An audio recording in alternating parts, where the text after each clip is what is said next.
So, as we kind of talked about, there was 3 Iowans that were basically called the top 10 seniors on and off the court in women's college basketball.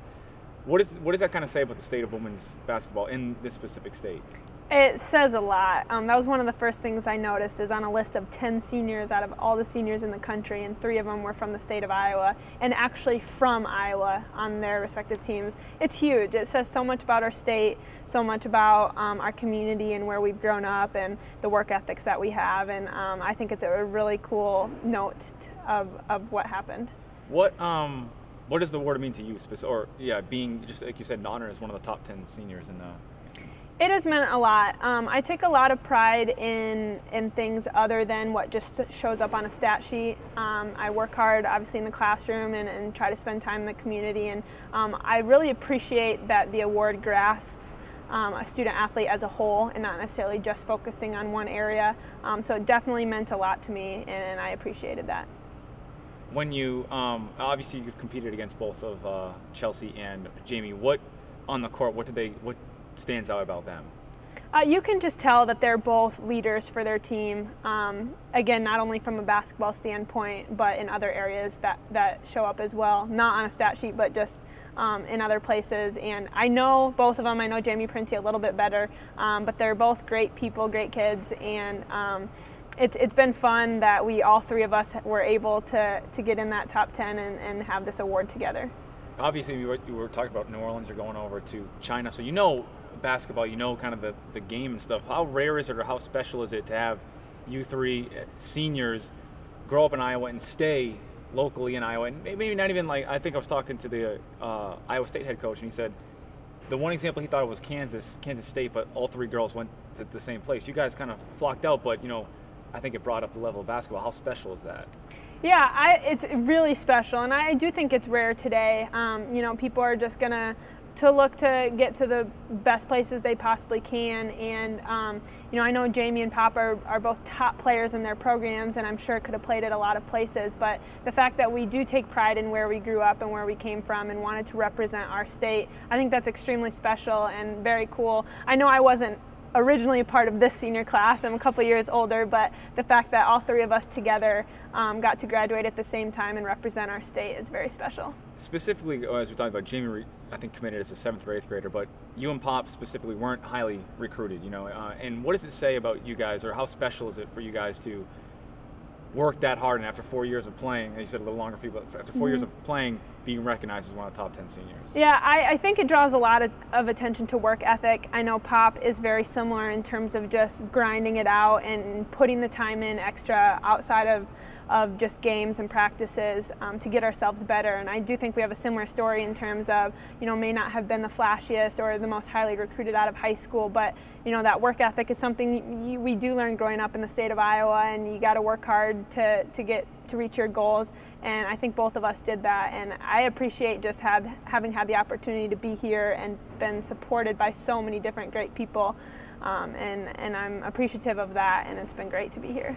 When did you realize that they were also on the list with you in that top 10? I remember when the award came out, Coach DeJody, who coached a lot of us in AAU basketball and knows those 2 girls well, tweeted about that and kind of drew attention to it. And it was awesome. It was really special. Just to be recognized with those 2 players, regardless of where they're from, is an honor. And then just for, again, all of us to be from the same area says something really special about this area. How much of a pride thing is it when obviously people think about women's college basketball? They think about Connecticut, they think about Tennessee, even Texas with Baylor, and California with Stanford. That Iowa has. I don't think, when I look back, there hasn't been an award where there was 3 players from the same state being elected to that. What does that kind of say for you guys, and how prideful are you about that? Very prideful. I know Iowa and Iowa State, both in their respective leagues, are very good and contenders every single year. Year in and year out, you just never seem to see them drop off. But they don't necessarily get the recognition as some of those bigger name schools that you mentioned. And so just to have a national recognition such as this one, I think, is very deserving. Cool. Want to stop that? Yeah. Pause it. Okay, so that... I played for Sioux City North High School, and then also on the Iowa Select, which was at the time coached by Adam DeJody. So I had some different looks and took some different visits, but Northern Iowa was definitely the strongest and most interested. Brad Nelson was recruiting me at the time. He was an assistant coach under Tony D. And there were a ton of different things I loved about this place, between the coaches and the players and the size of the school and distance from home. So it ended up being a great fit, and I couldn't have been happier. When did you realize that where you are now with the trips to China and New Orleans and all this stuff? When did you realize that was maybe a possibility, that you were that good to maybe expand your horizons? Yeah, it's a great question. It's hard to grasp sometimes, just because, one thing my high school coach said as I was leaving was that he knew, Northern Iowa would get the best possible me that they could, because he knew how hard I worked, but I didn't necessarily know to what level that could grow to, and that's where, I owe a lot of thanks to my coaching staff and Coach Warren and all of the assistant coaches and my teammates, all 6 years full of them, just to have had the support that I've had and be able to grow as a player. And I know that I've learned and grown every single year, and I'm still learning and growing. It never stops, and I think just keeping that open mind allowed me to continue to grow, and I feel very appreciative of where I've been able to get and the opportunities that I'll have ahead. As a freshman that you said wasn't highly recruited, what were your expectations? I mean, was it just come in and just maybe be a starter one year, or just play 4 solid years? And what were your expectations coming in? I didn't necessarily have expectations in terms of starting or how much I would play or what kind of impact I would make. I just knew that I wanted to make an impact, whether that was from a leadership standpoint on the bench or whether that was physically doing something on the court. I just wanted to do whatever it was that team at the time needed me to do to be the most successful. When have you had a chance to kind of look back and be like, wow, how far you've come? That's a question I've been asked near the end of the year, and I definitely hadn't done it then. As you know, I've been very busy since the season has ended, so I'm not sure that I really have sat down and really taken the time to appreciate everything that has occurred the last 6 years. One thing I do think about sometimes is just bringing that first conference championship and appearance in the NCAA tournament to our school, and then being able to do it back to back. And that year, the 2011 season, where we went 17-1 in conference and got through the conference tournament easily. I like to think about those years sometimes and appreciate those, but from a personal standpoint, I'm sure someday I'll look back and look at those things, but right now it's just kind of about the team and where we've been able to bring the program. I was looking through the bio, and I think in the class, or the senior class award, and then in UNI, and you graduated through undergrad and graduate with 4.0s. Is that correct? I mean, That's correct. And you were the class valedictorian as well in your high school. What? Now, usually that's not like education isn't necessarily a big sports story, but when it's, you lead all these records at UNI, and then you're also, a 4.0 student. How are you able to do that? It's something that I just take a lot of pride in. I'm definitely a perfectionist, sometimes to a fault. I know Coach Warren and my parents will tell you that same thing. But I've had great role models in terms of my siblings and my parents, in terms of just being asked to be the best possible you that you can be. And so that's always what I was just trying to do, was to do the best I possibly could. And I took a lot of pride in being a good student as well as a good athlete. And, the perfect 4.0, I'm sure I focused and stressed out about it a little too much at times, but it is something I take pride in, being able to work on time management and be able to do both. What road trips like? When you're traveling, how do you manage to keep that? It definitely takes discipline. There's times where you're tired or you just want to lay around or do something else, but it's just being able to think about the future. And I guess one thing that always keeps me going is I never want to have regrets, and I always try to think about that in the moment when I don't feel like doing something, whether that's getting in the gym extra or working on school. It's, looking down the road, would I regret it if I didn't do this now, if I didn't do my best? And usually that just gives me the drive to keep going. What's more impressive to you, the 4.0 through college or all the records that you set here? That's a tough question. Technically we are student athletes, and the student comes first.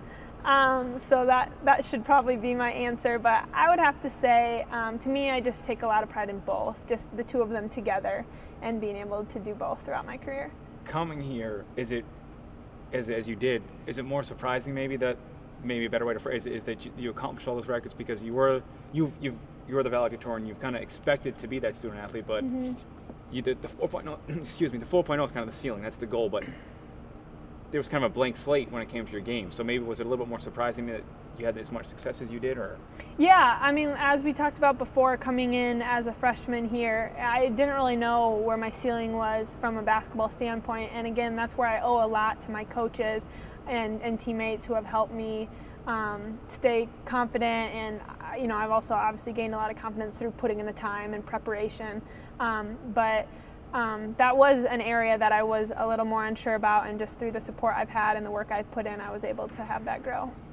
Say I mean, you're traveling back from a road trip or whatever, and it's maybe after a loss, and what drove you to pick up the textbook? I mean, you obviously one homework assignment, nothing's not going to hurt you. Right. What gave you that drive? Definitely the perfectionism characteristic that I have.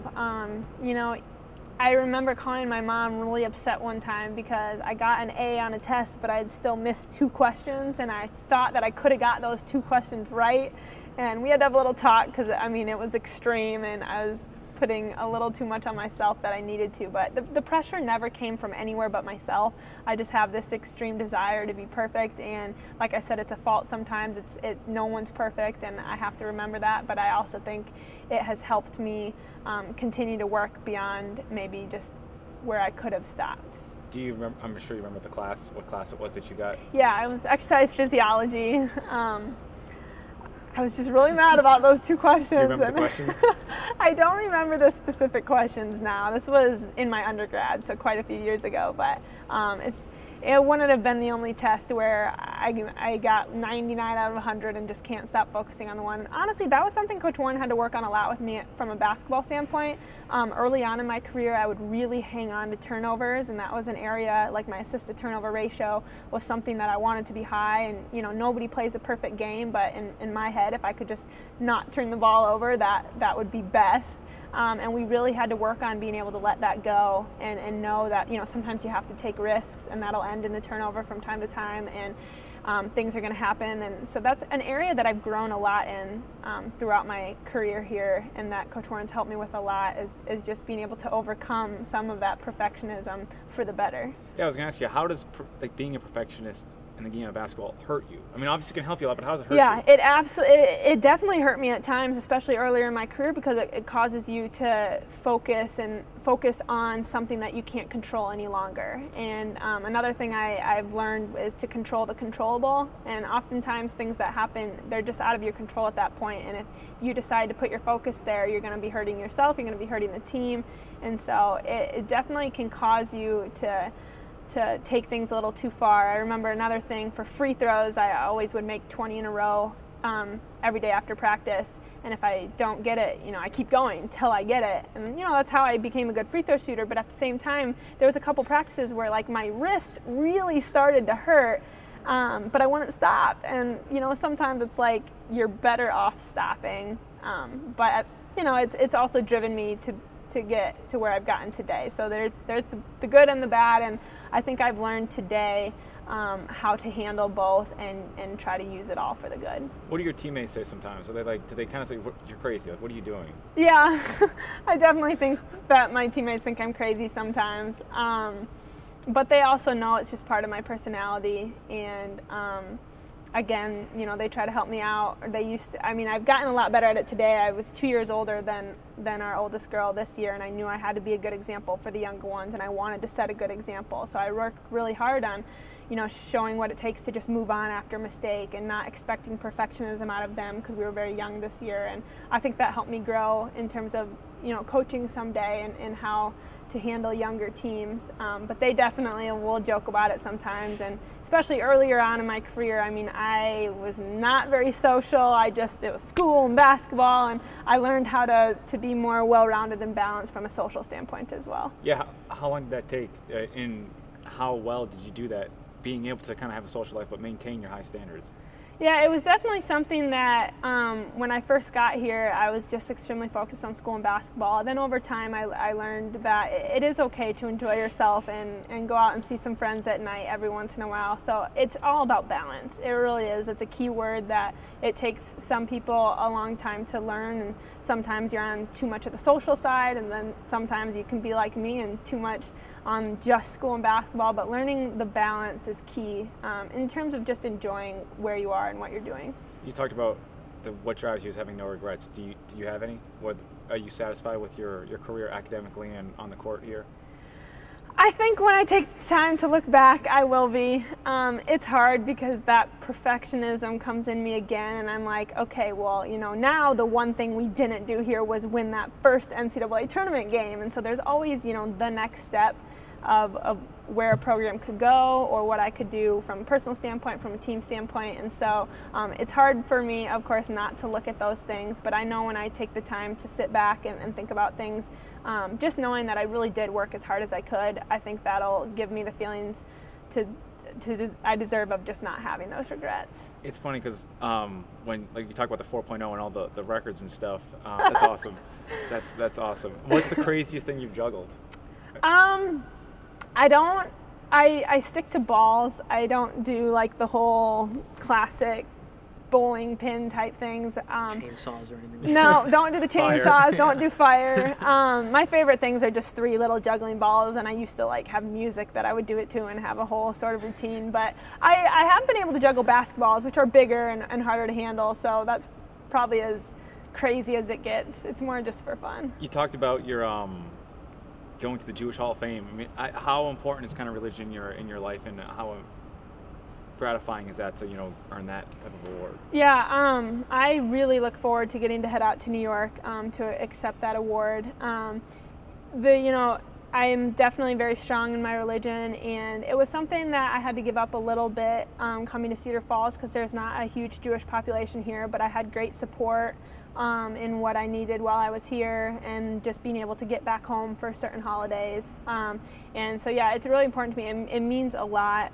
It's named after Marty Glickman, who his background and career is really special, and to be put in a category under his name really means a lot to me, and I look forward to that trip. Yeah, it's not the first Jewish award you've received. I mean, is that something, especially once again when you're coming here, that you even thought was a possibility? No, I knew nothing about those kind of things. When that first, I think it was from the Jewish Sports Review, when those awards came out, I honestly didn't even know they existed until then. So I think it's cool that there's a committee out there who pays attention to that stuff. And what I love is it's allowed me to see and read names of other Jewish athletes in the United States. I come from obviously a small Jewish community, and so being able to know about and meet other girls. And this summer I'll be playing in the Maccabi games in Israel, and I will have the opportunity to meet and play with other Jewish athletes from around the country. And so just to have the experience and broadening my horizon in terms of meeting and hanging out with them is just going to be great. What do you think it's going to be like? Have you played in Israel before? I've never played in Israel. I've been to Israel once with my family 6 years ago, but I haven't played there before, so it'll be a great experience from a faith standpoint and a basketball standpoint. What was it like when you received the first Jewish award? Did you even know, did you know they existed? Did you know you were in the running? And when you won it, what was your reaction? Yeah, I didn't know much about it, and so when it came out, it was just it was very special, very special to be put in a category like that and to be recognized as one of the top Jewish athletes in the country. It was special to me, and it meant a lot. Is there an award that you're most proud of?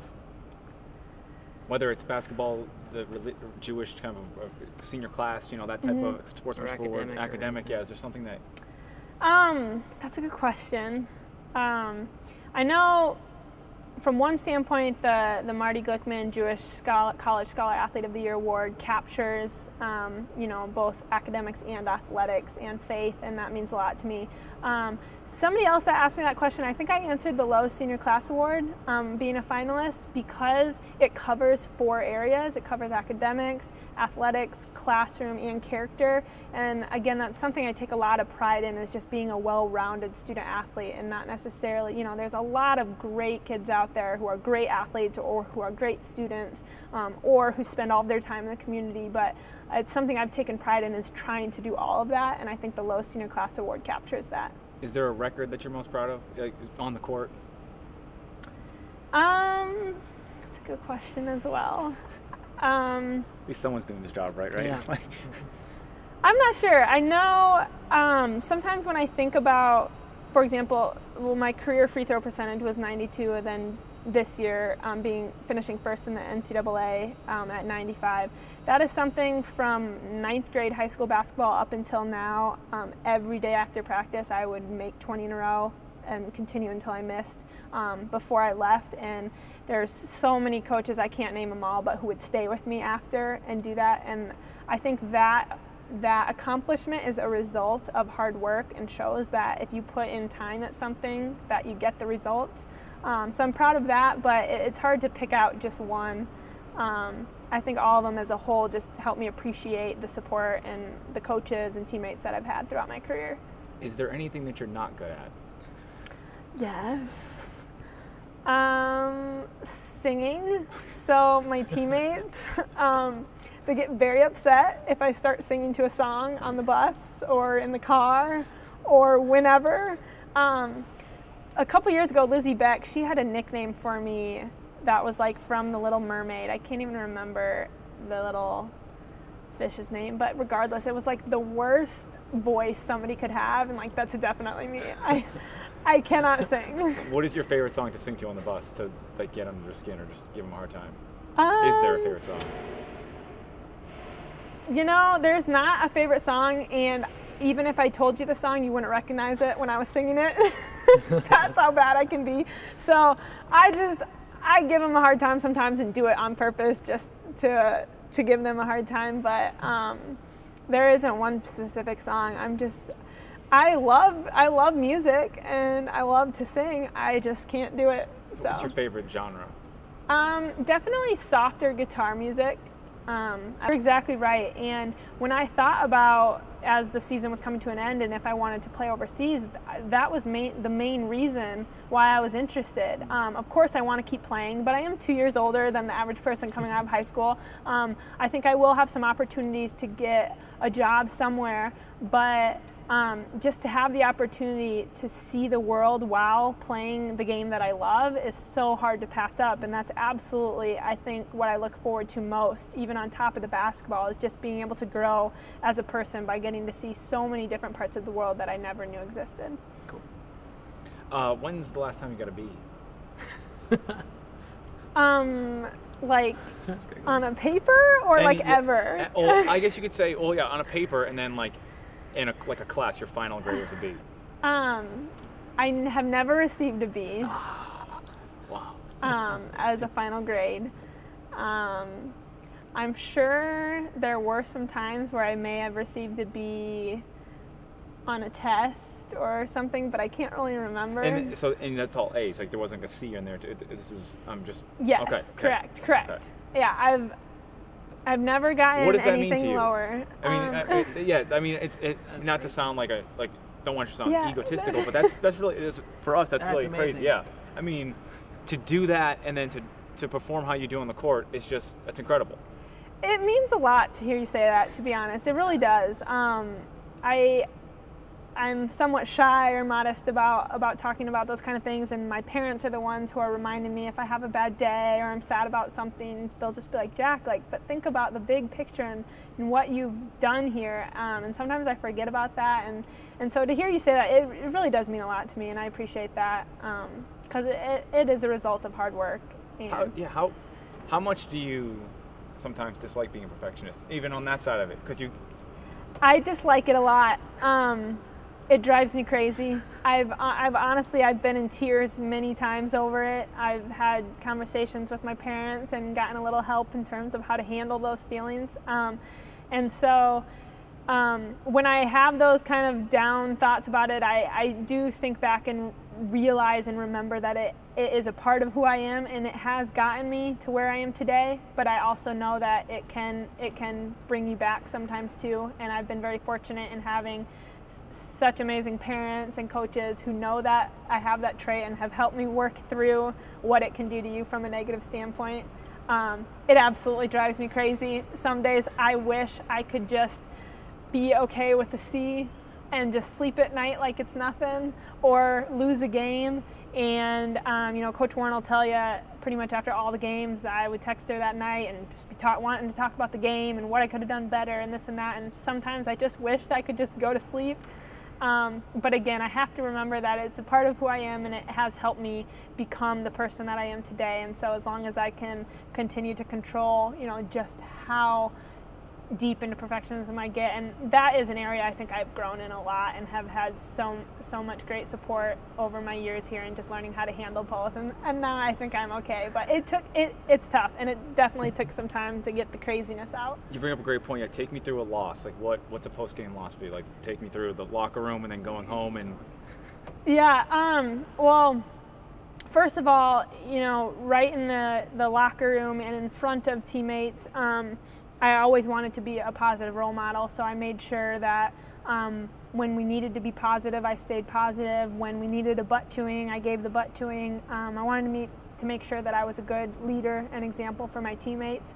I think probably the negative part was when I got by myself back at home, and then I would really critique myself. And I could have had a career night in scoring and assists and rebounds and whatever, but if I missed a free throw or if I turned it over, that's what I thought about. And that's not a good thing. You gotta look at the big picture sometimes. So, anytime I was in front of teammates and coaches and stuff, I wanted to make sure that you always gotta be what the team needs and what's best. And same with after wins as well. I think some kids struggle with, they're happy after a loss if they played well, or they're bummed after a win if they didn't. And you never want to play with teammates like that. And no matter what, after a win, play well or not, I'm excited. I'm an athlete. I love to win, and I hate losing, so that's natural. But those games where I may not have played as well, it's back at home, when you sit back and look and evaluate your own performance, that I was probably pretty hard on myself, but I made sure that, I kept the right attitude and just got back in the gym or talked to Coach Warren and figured out whatever I needed to do to be better the next night. Is there a loss that stands out that was maybe that you took the work, like, that hit you hardest, and then maybe when it was younger in your career here, when you, like, the perfectionism got to you? Was there one that maybe just can't sleep at night, or tossing and turning, or are they all like that? Yeah, they honestly are all like that. How much sleep do you get on a loss night? Like when you guys lose, how much not sleep? a lot. Not a lot. If I can watch the film after, I'm a little better off, because then I can really see instead of try to think and guess about what I was doing and just lay up at night thinking about everything. Sometimes if you just can see it and you say, okay, I see what I did wrong, I see what I need to do next time, and then you're much more likely to be able to move on. So that always helped. But I got better. I got better as the year went on, and especially this past year, Coach Warren helped me a lot with that, and I was able to do what I just said, which is, control the controllable, learn from maybe something that didn't go well, learn from the things that did go well, and then start thinking about that next game.